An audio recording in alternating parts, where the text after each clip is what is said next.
It started like any other quiet weekend morning. I was out walking my property, soaking in the stillness that came with owning a nice piece of land away from the city noise. I had a thermos of coffee in one hand and a folding chair in the other. Nothing unusual.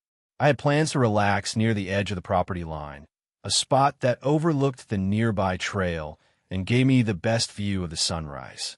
I've been going to that spot for years. It's my land.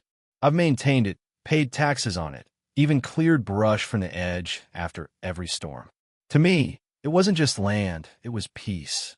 But peace doesn't last long when Karen lives nearby. She's the self-appointed watchdog of the local HOA, and she treats every blade of grass like it's part of her kingdom. The moment she saw me sitting there, she made a beeline straight toward me, phone in hand and a scowl already forming. I tried to greet her casually, even gave a polite nod, but she didn't want a conversation. She wanted control. Without so much as a question, she launched into a rant about how I was violating HOA rules, loitering too close to private property, and even accused me of acting suspicious. I reminded her that I lived just down the road and that I was well within my property line. She didn't care. She wasn't interested in facts, only power. That's when she said the line that truly set the tone for what was about to unfold. You can explain all that to the police. At first, I thought she was bluffing.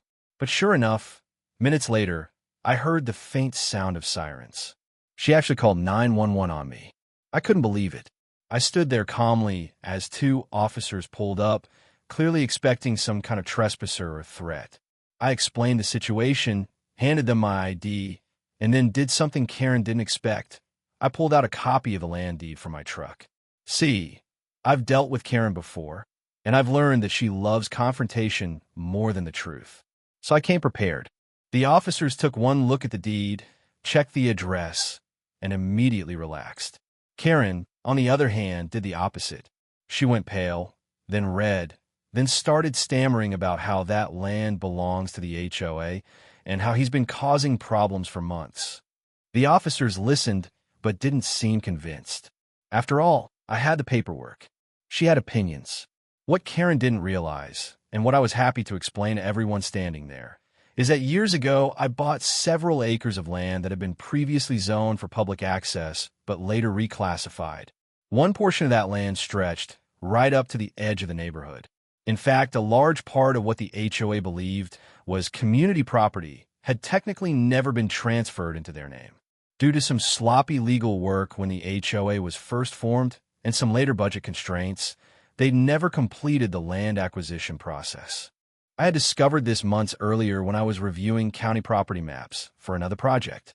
At first, I was just curious. Then, after some legal consultation, I confirmed it. The land Karen thought belonged to the HOA was actually still mine. She had no authority. The HOA had no claim. And yet, there she was calling the cops on the rightful owner. The irony wasn't lost on me. The very person who constantly preached about following rules, respecting property lines, and upholding community standards was the one most out of bounds. The officers wrapped up their questions and confirmed I wasn't doing anything illegal. One of them even muttered something about how they wished people would stop using 911 like a customer service hotline. Karen, of course, wasn't satisfied. She kept demanding they write a citation or force me to leave. When they declined, she stormed off muttering something about bringing this to the board. That's when I realized this wasn't over. Karen wasn't just going to let this drop. She'd dig in, rally her HOA board, and try to push back. But what she didn't know was that by calling the cops, she'd opened a door I'd been holding back on walking through. Because now, I had not only the moral high ground, but a reason to step in and assert full control over what was mine. After that tense run-in with Karen and the cops, I expected the situation might cool down. I had shown the officers my land deed, clarified everything legally, and figured Karen would do what most people do when they're proven wrong, quietly retreat and pretend it never happened. But that's not how HOA Karens operate. For them, being wrong is just a speed bump on the road to doubling down. And that's exactly what she did. Within days, I started getting letters in the mail from the HOA. Not official legal notices, just passive-aggressive warnings thinly disguised as community updates. They claimed I had violated neighborhood ordinances, disrupted the peace, and was trespassing on community-maintained spaces. One even said that non-residents are not permitted to use HOA amenities. It was ridiculous. I wasn't just a resident. I was the landowner. And this wasn't an HOA park or clubhouse. It was raw land, undeveloped, natural, and mine. Karen and her HOA crew weren't interested in facts, though. They were interested in enforcing their version of the rules. Rules they believed gave them the right to control everything within their view, regardless of what the actual property line said. They had convinced themselves that their authority extended beyond HOA dues and garbage collection reminders. To them, they ran the entire area, and anyone who didn't answer to them was automatically in the wrong. So, I decided to test just how much they really knew about their own rules. I requested an official copy of their bylaws and covenants. I even showed up to one of their monthly meetings, sat quietly in the back, and listened. It didn't take long to see the cracks. The board members, led by Karen as the unofficial president, were running things like a private club. Votes were rushed, financials were vague, and decisions were made based on whispers and personal grudges rather than any real governance. When I raised my hand and introduced myself during the public comment portion, the tension in the room skyrocketed. I politely asked a few simple questions, like how they defined the HOA boundaries and which parcels of land they had actual jurisdiction over. Karen's smile froze. One board member began flipping through papers nervously. Another tried to deflect by saying, "We've always managed that land. That's not how property law works," and they knew it. What struck me most was that they hadn't done even the most basic due diligence. No one had checked the county records. No one had verified who legally owned what. They just assumed that because the land was adjacent to their neighborhood, it automatically fell under their domain. It was HOA arrogance at its finest. Control first, facts later. I could have walked away right then and there, but something about the way they dismissed my questions pushed me further. So I followed up in writing, requesting any legal documentation they had proving their claim to the disputed land. Days went by without a response. Then weeks. When I finally got a reply, it was a vague, half-page letter filled with legal-sounding fluff and no actual evidence. No survey maps. No title documentation. Nothing. Meanwhile, Karen continued to act like she ran a small government. She sent out a community email calling me a disruptive outsider and warned residents to report any unusual activity on the land near the trail. I even heard from a few neighbors who were told not to speak with me because I was taking action against the HOA. It was clear the board was circling the wagons, trying to protect their illusion of authority by isolating me. But that only made my case stronger. Every baseless email, every assumption they made, every false claim they pushed out was proof that their leadership wasn't built on law or structure. It was built on habit and fear. They had operated so long without being challenged that they forgot the basics. You can't govern what you don't own. They didn't check the property records because they didn't think they needed to. They didn't read their own covenants because they thought they could make the rules up as they went. Their authority was a house of cards, and Karen was the one shaking the table every time she acted out. So I kept collecting everything.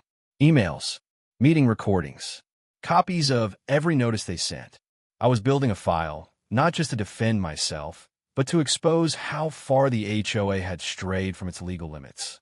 And the deeper I dug, the more it became clear this wasn't just a case of one overzealous neighbor. This was a structural failure, an entire board operating outside its boundaries. And all because they never stopped to ask the most important question of all: who actually owns the land? The truth about the land ownership had been sitting quietly in the county records office for years, untouched and unnoticed by anyone in the HOA. It wasn't hidden, it wasn't buried under legal jargon. It was right there in plain sight. When I first bought the property, I knew the boundaries included more than just a patch of land around my house. The purchase had been part of a larger deal involving an old parcel that used to belong to a failed development project. Back then, no one had foreseen a neighborhood ever being built next to it, and no one had imagined that part of that parcel would eventually be used as common space by an HOA. But that's exactly what happened. The developers who built the subdivision must have assumed that a portion of the unused land bordering the lots was part of a public easement or city-owned greenbelt. Instead of confirming ownership, they simply left it open and advertised it as community space.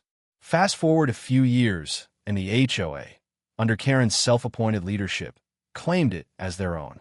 No purchase, no legal transfer, just assumption.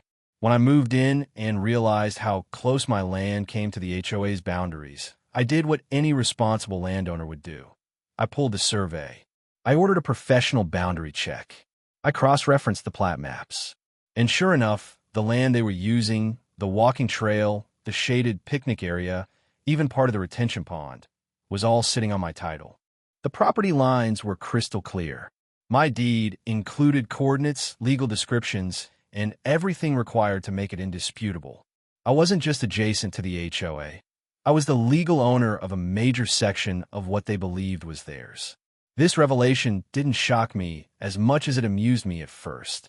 It explained a lot. Why the HOA never had real maintenance done on those areas, why there were no signs officially marking the space, and why everything seemed so loosely regulated despite being community managed. They weren't managing it because they owned it. They were managing it because no one had told them otherwise. And Karen, in her infinite confidence, assumed that meant she had full authority. Still, I didn't act right away. I figured maybe it was an honest mistake. Maybe if I sat down with the HOA and showed them the documents, we could clear it up without drama.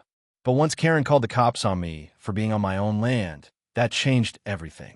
I wasn't dealing with reasonable people. I was dealing with power-hungry board members who had confused community involvement with territorial control. So I prepared everything. I printed out the deed. I highlighted the parcels. I had the GIS overlays marked and dated. I even contacted the county clerk to request a certified ownership statement. When the time came, I presented it all to the board in a formal notice, complete with a request for them to cease all HOA-related activities on the land, including signage, landscaping, and community gatherings. The response I received was a bizarre mixture of disbelief, denial, and legal threats.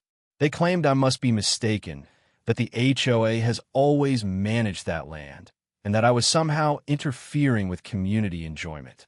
But they had no proof, no title, no purchase agreement, nothing that showed even a whisper of legal ownership, just a long history of assumption. I pointed that out, respectfully but firmly, and attached copies of the parcel history from the county records. Their reaction was silence at first, followed quickly by an emergency meeting they didn't invite me to and emails sent around the neighborhood accusing me of trying to take away shared space. The irony was incredible. I wasn't taking anything. I already owned it, and they had been using it without permission for years. That wasn't just a technical error. It bordered on trespass. But even then, I wasn't looking to retaliate. I simply wanted the records set straight and the misuse of the property to stop. What came next, however, revealed just how deep the HOA's misunderstanding went. Karen and her board tried to argue their case with emotion instead of facts. They said the land felt like part of the neighborhood. They insisted I had no right to restrict access to community assets. But every legal professional I spoke with said the same thing. Feelings don't override land titles. Use doesn't replace ownership. And the HOA, despite its influence, had absolutely no standing when it came to my property. In hindsight, it made sense why they never bothered with permits or permissions. They've been playing a game of pretend for so long that they started to believe it. And now, confronted with undeniable evidence, they were scrambling, not just to preserve their pride, but to protect the illusion of control they had built their entire organization around. Because if they didn't own the land, what else had they misunderstood? After the land ownership dispute became public, the HOA board found itself in a tailspin. For years, they had operated on assumptions, never questioning whether they had the legal right to manage certain areas of the neighborhood. Now, their authority was under a microscope, and every decision they had made involving the disputed land was being questioned. It didn't take long for panic to set in.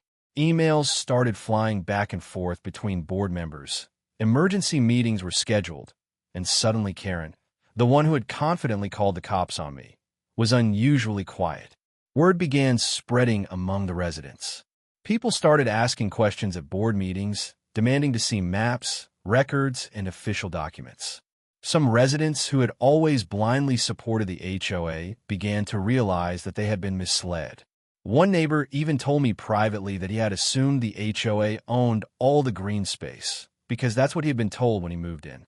He, like many others, had never bothered to verify it. Why would they?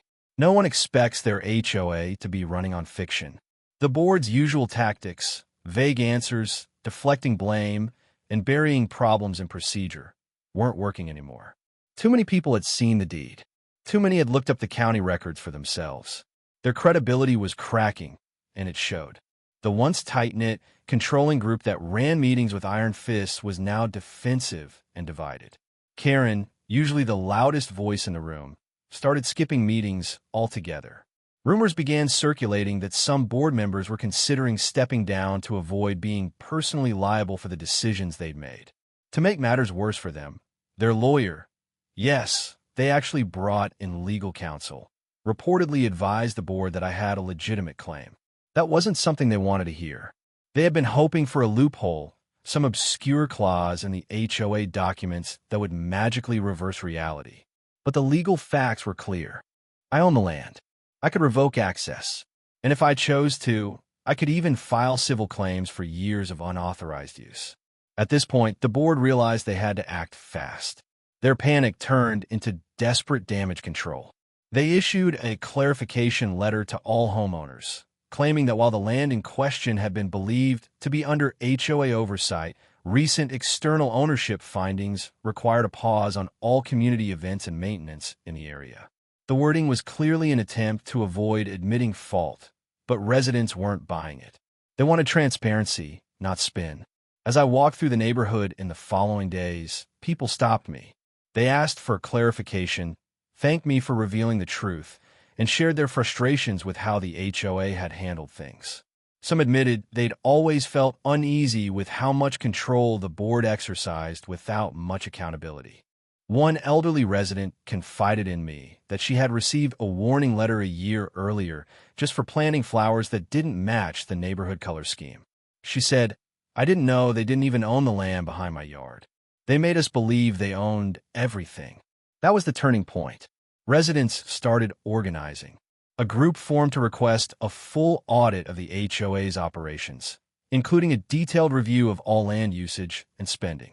They demanded answers about where dues had been going, why no one had verified property lines earlier, and whether other parts of the neighborhood had similar issues. Suddenly, the power that Karen and her inner circle had wielded for years was evaporating. The board's internal divisions grew more visible. At one meeting, a newly appointed board member openly challenged Karen's past actions and asked why there had been no legal review of the HOA's property boundaries during its formation. That single question led to a heated exchange that left the room stunned. It was clear that even within the board, loyalties were shifting. Some members were scrambling to distance themselves from the leadership decisions that had brought them to this point. Meanwhile, I stayed calm, continued collecting documentation, and began speaking with local officials about how to formally separate the disputed land from any future HOA claims. I wasn't trying to cause chaos. I was trying to protect what was legally mine and prevent any further misuse. But the deeper the HOA board dug into the situation, the more it became obvious that this wasn't an isolated issue. Their entire governance structure was built on shaky ground, both literally and figuratively. With every new revelation, their panic intensified. They had lost control of the narrative, lost the trust of the residents, and were now facing the very real possibility that their past decisions could lead to legal consequences. What began as a confident power move by Karen to teach me a lesson had turned into a full-blown unraveling of the HOA's authority. And while they scrambled to hold it all together, the weight of the truth they ignored for years was finally catching up to them. Karen's decision to call the cops that day didn't just escalate a simple misunderstanding. It triggered a chain reaction that she never saw coming. What she believed was a power move to assert dominance over someone she thought was violating HOA rules ended up setting off a full-blown investigation into the very organization she claimed to represent. Her actions, driven by ego and assumption, placed the HOA under a magnifying glass. Suddenly, it wasn't just about who owned the land. It was about whether the HOA had been operating within any reasonable legal or ethical boundaries at all. The officers who responded that day had seen enough of these neighborhood disputes to know when something didn't feel right. When I handed them a copy of the deed showing I owned the land, they were professional, but I could tell they were quietly taking mental notes.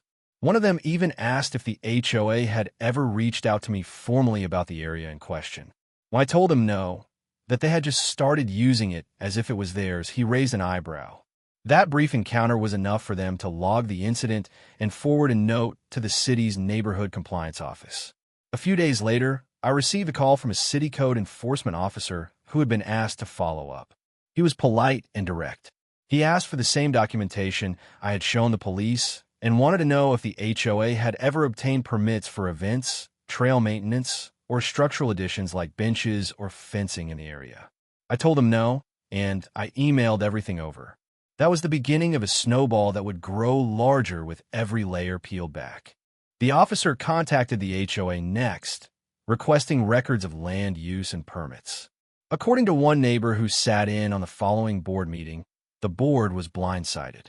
They had never expected a simple 911 call to result in a municipal inquiry. Karen tried to downplay it, brushing it off as a miscommunication, but it didn't stop there. The city's legal team became involved, reviewing years of zoning decisions, property records, and public usage filings. It became clear very quickly that the HOA had been using property that didn't legally belong to them, without consent, without permits, and without oversight. At the same time, word of the incident and investigation began to circulate through the neighborhood. Some residents, especially those who had clashed with the HOA before, began submitting their own complaints. One neighbor reported that he had been fined for storing a canoe too close to the common area, which was, in reality, part of my land. Another resident revealed that the HOA had installed solar-powered lights along the trail without ever checking who owned the land they were drilling into. Each story added more weight to the growing list of grievances, and the city had no choice but to take them seriously. A formal hearing was scheduled with the HOA, and the city's compliance department sent out letters to all residents advising them of the situation. It wasn't just a routine review anymore. It had become an official investigation into the HOA's practices, governance, and financial decision-making. The city wanted to know how the HOA had spent its funds, who had authorized certain actions, and whether any other properties in the vicinity were also being misrepresented. Behind the scenes, the HOA's legal team scrambled. They issued non-disclosure guidelines to board members, canceled public meetings, and tried to contain the fallout. Karen, once the loudest and most aggressive enforcer of the HOA's rules, was now dodging questions and disappearing from the public eye. Her confident posture was gone, replaced by hushed meetings and late-night emails. I continued to cooperate fully with the investigation. I wasn't out to make enemies. I just wanted accountability. But the deeper the city dug, the more problems they found. The HOA had never filed proper land use documentation for any of the areas in question. Their budgets showed thousands spent on landscaping contracts for land they didn't own. Residents had been assessed fees for maintenance and improvements on property that wasn't under HOA jurisdiction at all. The city's compliance officers expanded their scope. They began reviewing HOA covenants, interviewing former board members, and examining whether there had been violations of state-level HOA statutes. What started as a simple property dispute had turned into a legal reckoning. The HOA's leadership had been so confident in their control that they never thought to question the foundation it was built on. Now, with every document examined and every assumption dismantled, it was becoming painfully clear that they had crossed far more lines than just a property boundary. Neighbors who once felt powerless were suddenly speaking out. Some shared stories of fines they had paid for phantom violations. Others admitted they had voted for board members out of pressure or fear of retaliation. Karen's authority, once unquestioned, had become a symbol of everything that had gone wrong. Her decision to call the police was no longer viewed as neighborly concern. It was seen as the spark that exposed a much larger problem. The final shift didn't come from a courtroom decision or a city council ruling. It came from within the community itself. As the truth about the land ownership settled in and the investigation into the HOA's actions gained momentum, people began to realize just how far the board had overstepped. Homeowners who had once accepted the HOA's authority without question started to see the cracks in its foundation. The illusion of control that Karen and her board had maintained for so long began to disintegrate, and with it, the very structure of the HOA itself began to collapse. Residents no longer trusted the leadership. The same people who used to show up to meetings in support of Karen's policies were now demanding accountability. They wanted to know why their dues had gone toward maintaining land the HOA didn't own, why legal counsel hadn't been consulted before making sweeping decisions, and why no one had ever verified property lines or filed proper land use documents. As these questions piled up, the board became paralyzed. Their responses were vague and unconvincing. Their credibility eroded with each passing week. Several board members resigned within a month of the investigation start. They cited personal reasons and time constraints, but everyone knew the truth. They didn't want to be associated with the fallout. Karen, under mounting pressure, refused to step down, but she stopped appearing in public. She didn't return calls, skipped meetings, and handed off responsibilities to her few remaining allies. The vacuum of leadership only worsened the situation, and the HOA, once rigid and overbearing, now lacked even the most basic operational structure. In response to the growing dysfunction, a group of residents banded together to call for a dissolution vote. Under the HOA's bylaws, it was possible to dismantle the association with enough homeowner support and a formal process through the county. Petitions were circulated, signatures were collected, and meetings were held in garages and driveways. Anywhere people felt safe to speak openly without being silenced or intimidated. It didn't take long for the movement to gain traction. Too many people had been burned by the HOA's heavy-handed tactics. Too many fines had been issued without justification. Too many homeowners had watched as their rights were trampled in the name of neighborhood standards. When the vote came, it was decisive. The majority of residents opted to dissolve the HOA entirely. They didn't just want new leadership. They wanted freedom from the very system that had allowed people like Karen to rule unchecked for so long. The county processed the dissolution paperwork, and notices were sent out confirming that the HOA was no longer in effect. The signs came down. The dues stopped. The rules, once enforced with the subtle threat of legal action, lost their power. What replaced it was something far healthier. Neighbors began talking to each other directly instead of relying on a board to mediate every disagreement. They formed informal groups to handle shared concerns like landscaping and trash pickup. Decisions were made through collaboration instead of command.